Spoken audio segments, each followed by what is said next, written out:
Emily arrives at the town's main square to investigate a routine theft. An old man says he can give her information about the case and tells Emily the following words. "I saw your father Miguel here that night, following someone into the woods in a hurry. He was carrying a bag. He was very worried."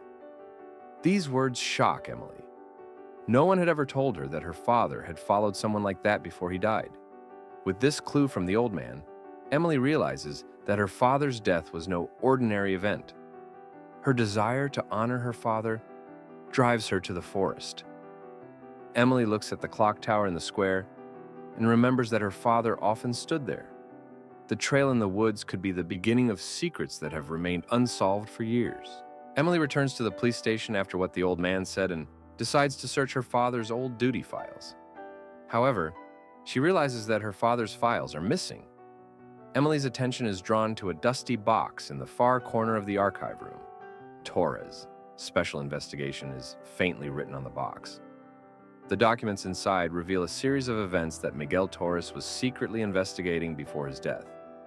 Notes on human trafficking and a list of several unknown names stand out.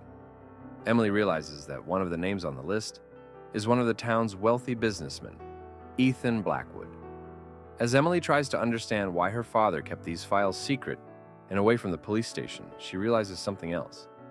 Among the files is a page from Miguel's diary, written the day before his death, with the note, "Don't trust anyone who knows the truth." Emily decides to examine the files and uncover the path to her father's death. Emily realizes that another detail on the list of Ethan Blackwood's name relates to the woods where her father's body was found. A mark jotted down on one of the old maps in the archive leads her to the dark woods outside the town. Wanting to unravel the dark threads of her father's death, Emily goes into the woods with only a flashlight and a pistol. The forest is quiet, but this silence makes Emily even more uneasy.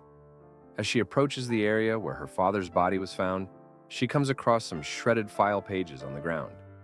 These pages point to an old warehouse used by the network. Emily thinks that her father might have been secretly investigating something here. Suddenly, however, she realizes that someone is in the woods. In the light of the lantern, Emily sees movement. A man emerges from the bushes. He is wearing what looks like an old policeman's jacket.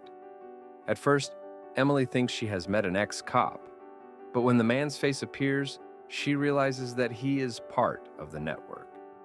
Emily continues to watch in silence and notices that the man is holding a bag, which he is trying to bury in the ground. Emily cautiously approaches the man, but makes a noise when she steps on a twig. The man turns quickly and notices Emily. There is silence for a while, and then the man runs away. When Emily opens the bag, she finds worn documents and evidence of Ethan Blackwood's human trafficking operations. Following clues in the woods, Emily infiltrates Ethan Blackwood's mansion. Equipped with luxurious old furniture and modern touches, it is the most popular place in town.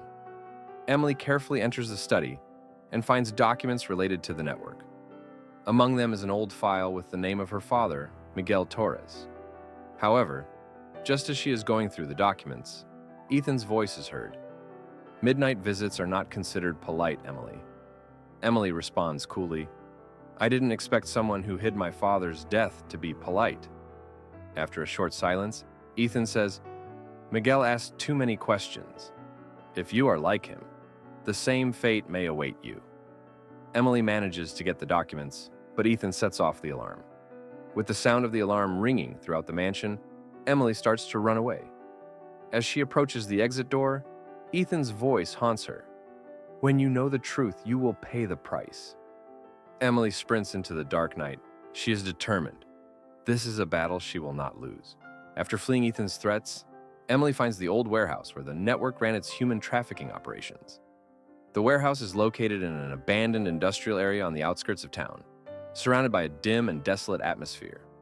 Once inside, between the dusty air and the boxes hidden in dark corners, time seems to stand still. Each step feels like getting closer to the depth of the secrets. As he enters, his eyes fall on a desk full of old files. Suddenly, however, he is startled by a voice behind him. "How meaningful is it to chase us forever, Emily?" She recognizes the voice. Ethan Blackwood appears in the darkness, but Emily is determined.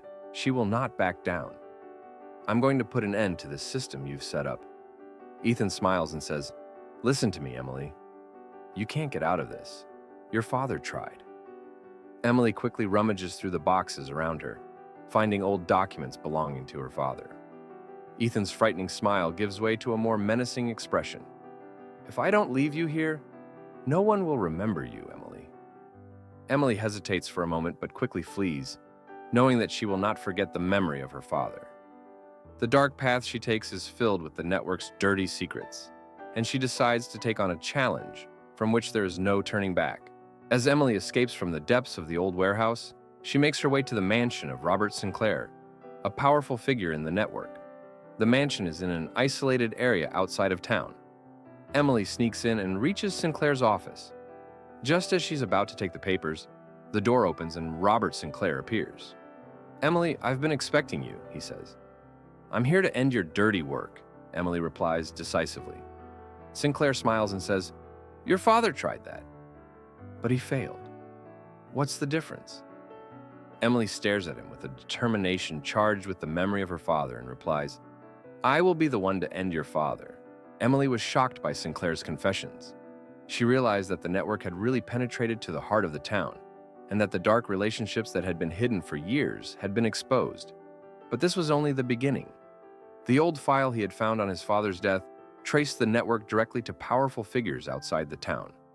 This network had become an international organization, not a local one.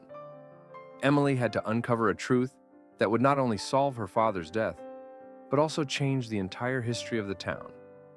Together with John, they reached an old warehouse late at night.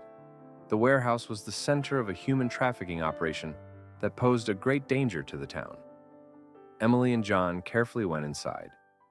In closed rooms, members of the network were holding secret meetings. Before their eyes, they realized the horrifying scale of everything that was going on behind the scenes, exposing the last elements of the network one by one. Emily prepared to finally reveal the dark side of the town to the world. They launched an operation, and police teams, acting on the evidence Emily had found, brought down the remaining elements of the network. The town realized that years of fear and threats had finally come to an end. By following in her father's footsteps, Emily had not only changed the future of the town, she had also saved his honor. In the end, the townspeople were freed, and Emily became a symbol of great triumph and justice.